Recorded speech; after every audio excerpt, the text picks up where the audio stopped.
welcome back to these videos for Math 151. We're starting section 4.2 in this set of videos.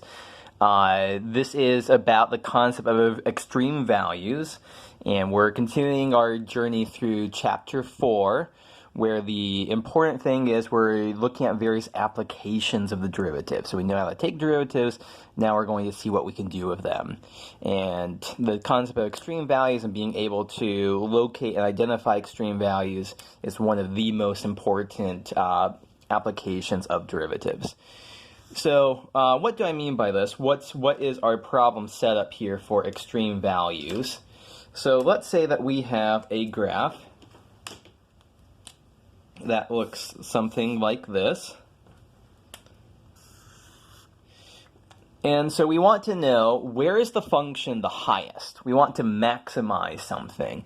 Perhaps this is a graph that is some kind of profit function for a business. We want to maximize our profit.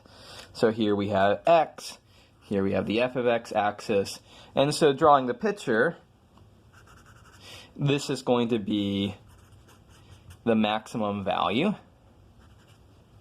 And perhaps, or of course, instead of looking for a maximum, we might want to minimize something here.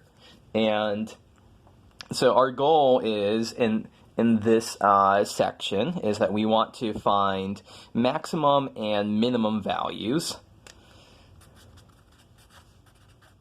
Find maximum and minimum values. And collectively, these maximum and minimum values are known as extrema. That's plural for extremum.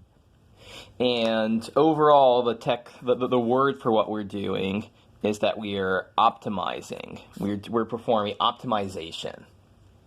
So all kind of synonyms for each other. I could say we want to find maxes and mins, we want to find extrema, we want to optimize our function, we want to do optimization. All words that kind of mean the same thing, of trying to find and locate and identify this maximum of this function.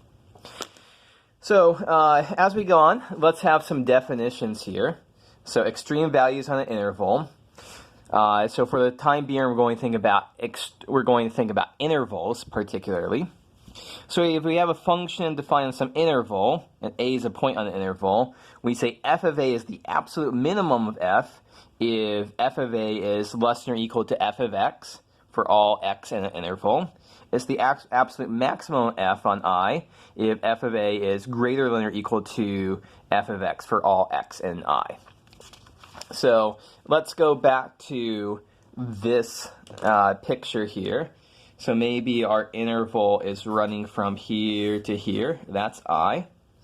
So this point right here, this is the absolute maximum. That this is some value a such that f of a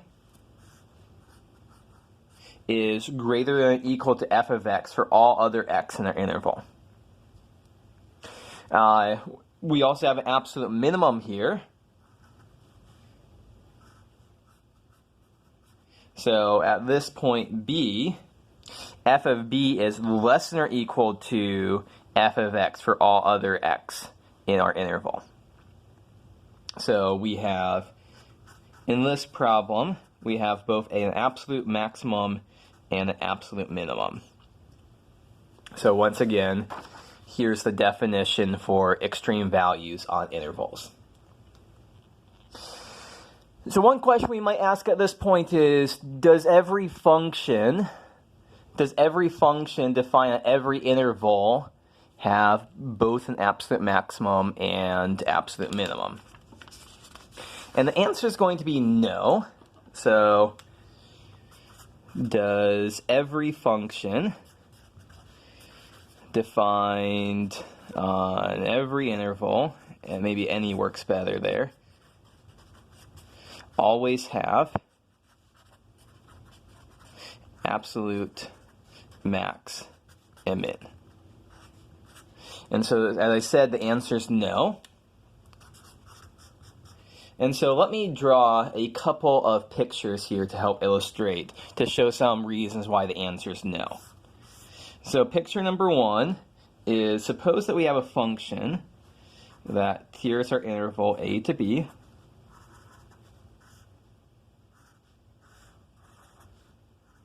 And this is what the function looks like. And so in particular, note here that our function is not continuous.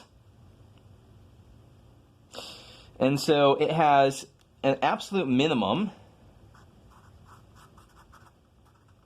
but it has no absolute maximum. That we can, whatever value this is, let's call this L, we can find values, we can find x values in our interval such that the output is as close to L as we want. If L is 10, we can find values that the output would be 9.9, 9.99, 9.999, 9.9999999, but we can never actually get to 10 because it has this hole here, this removable discontinuity, and so there is no absolute max. Another example would be, suppose that we think about the interval, open interval from 0 to 1. So there's 0, there's 1.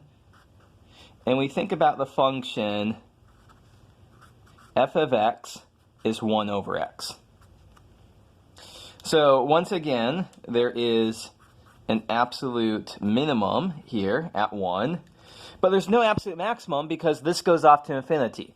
We can have output values of 1,000, of 1,000,000, of 1,000,000,000, of 1,000,000,000,000, but we can never get this. There is no single value of a such that f of a is always greater than or equal to f of x for all x in our interval. You're not allowed to say 0. 0 isn't in the domain of our function. You can't say this, oh, f of a is infinity. That's not actually an output. There's a limit here, but that's not actually a function value. And so what we see here is what went wrong in this one is that the function was discontinuous. In this one, the interval was open. And so if we have a case in which our function is discontinuous or our interval is open, we aren't necessarily guaranteed to have our absolute mins and maxes.